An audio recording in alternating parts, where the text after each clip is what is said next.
For this week's assignment, we're going to be working with these Rocky Mountain Catering financial statements. Rocky Mountain Catering is a fictitious company, and these financial statements have been created simply for this assignment to help us work a little bit on some of the skills that we've learned this week regarding cell referencing and beginning to use functions within Excel. So to go ahead and explain what we want to be doing with this assignment, basically, within finance and accounting, it is custom to use blue font to denote cells that have been hard-coded, meaning this number is a value that was given to us. There's no functions, there's no formulas that were used to come up with these values. However, all of the numbers in black each have a function or some coding within the cell to help us get to that answer. So you can see an example of that here, that all of these blue numbers, which are hard-coded, none of them have functions within them, they're simply just numbers typed, are being used together to create a sum in this this total line here. So I'm going to go over a couple of these lines, how you should be computing them. First, you remember that we should always start with equal sign whenever we're going to use a function or a formula. Right now I'm going to show you how to use the simple formula of adding three numbers together.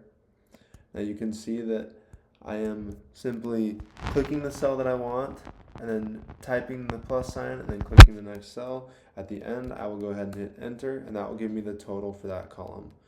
Another quicker way to do this is to simply drag down, including this empty cell here, and then come up to the summation button. And that will give you, that's the auto sum button. That will basically do the exact same thing as this cell, but it will do it in this one, excuse me, just a little bit quicker. So it's just a little bit of a shortcut. So I'm going to do that again, drag down, hit sum, and I'm going to give you one more example of how to do this by clicking and adding each one individually right here. And then hit enter at the end. So you can do it even faster by selecting all of these and then hitting auto sum, and then total assets. I'm going to come down here and add current assets to fixed assets, enter, and then another little shortcut that you could use is the autofill handle right here, drag over, and that will allow you to also add the ones from this year.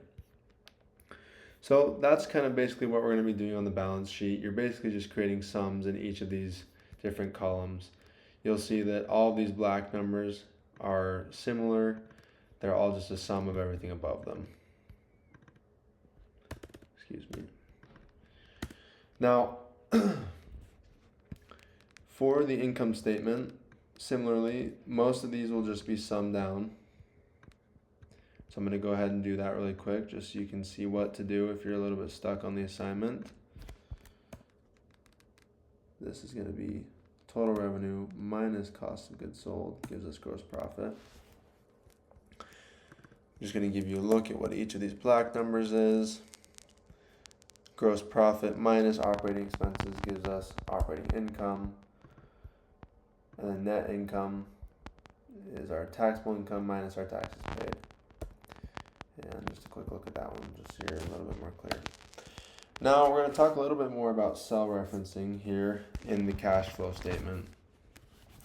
You'll see that all of these numbers are black. None of them have actually been hard-coded as they have been in the income statement or the balance sheet.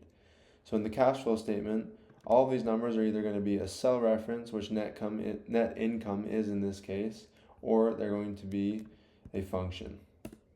So first, net income is simply done. I'm just going to take this away and show you how it could be done.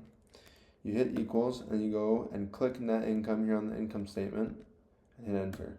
That way, if this number were to change here, it would also change here in the cash flow statement.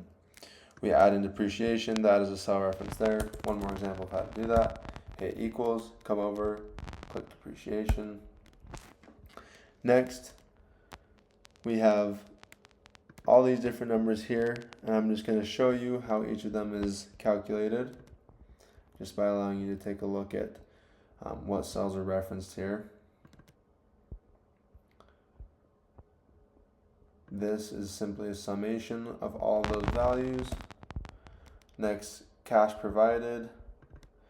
And as you move forward, just a little side note, in your business journey of learning how to use Excel and financial statements, you'll start to come to understand, if you don't already, what each of these different line items is in the different financial statements.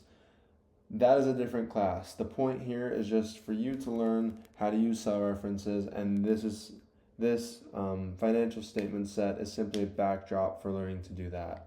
So if you're not totally picking up exactly on what each of these means, don't worry. There are classes that you can take in the future that will help you to understand how, what current liabilities are, what current assets are, revenue, cost of goods sold, and so forth. But for now, we're just focusing on how we can use Excel as a tool to help us find and set up such statements so that they can be usable using cell references. So I'm just going to go ahead and just show you how these are all calculated here. And then that's summation. There's your little bit of help on how to do that. Our beginning cash balance is simply referencing our beginning cash and securities. Ending cash balance is adding those two up. Lastly, over here we have the statement of stockholders' equity. A lot of these might actually not be referenced, but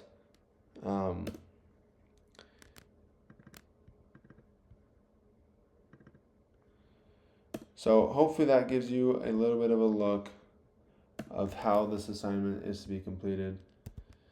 Don't forget to save, and remember that at the end, each of these black values should have a number, or they should have another cell to which they're referenced, or they should be a function. So they should be an addition or a subtraction in this assignment specifically.